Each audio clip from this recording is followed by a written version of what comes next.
Joëlle Gras est la nouvelle directrice de cabinet de la préfète de l'Aude. Elle succède à Anne Lesbournes, venue du Gard où elle occupait la fonction de sous-préfète du Vigan. Cette Biterroise de 45 ans a pris ses fonctions en préfecture de l'Aude le 20 janvier dernier.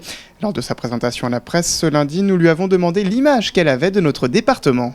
Bien, écoutez, ce qu'il en ressort en premier lieu, c'est la qualité de l'accueil, un très bon accueil qui m'est réservé, des premières rencontres que j'ai faites avec des élus, des services de l'État, des forces de l'ordre, très riches, un département, comme on l'a présenté, alors un département de tous les risques bien entendu, mais un département avec un caractère bien marqué, de ce que je vois, l'Aude, un territoire du rugby, à 15, à 13, selon pour ceux qui les aficionados, on va dire, un territoire de labeur, de terre, des produits du terroir, l'agriculture, la viticulture, et puis un beau territoire avec des paysages très éclatés, très différents, qui attirent de nombreux touristes. Parmi ses prérogatives, la sécurité publique, la lutte contre la délinquance et la prévention contre les radicalisations, mais aussi la sécurité routière. C'est un dossier important confié au cabinet de la préfecture.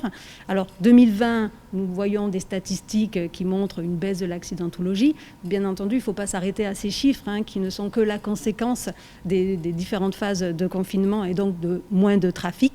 Mais bien entendu, sur ce terrain de la sécurité routière, puisqu'en 2020, nous déplorons 27 morts dans l'Aude, c'est 27 morts de trop.